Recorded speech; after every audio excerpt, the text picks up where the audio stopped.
र साइलाको हेर्नुहोस् है अब फिनिसिङ हुँदै आउँदैछ। यस्तो छ है बस्ने जग्गाहरू, यस्तो छ यहाँनिर यसरी बनाइएको छ र साइलाको।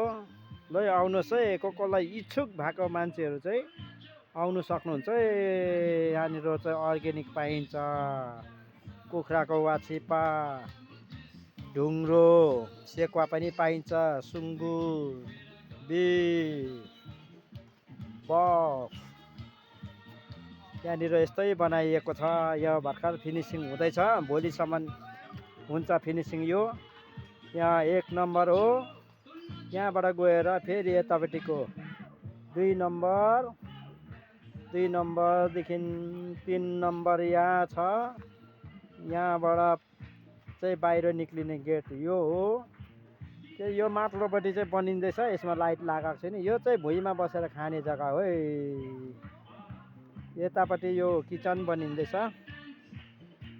अहिले यो लाइटिङ अब भोलि फिट हुन्छ। यहाँ अहिले यस्तो मात्रै लगाइरहेछ, पर पनि हुँदैछ। उता चाहिँ मेरो किचन हो। अहिले जोरथाङको गेस्टहरू आएको छ 3-4 जना, उहाँहरू मनोरञ्जन गर्दैछ। हेर्नुहोस् है।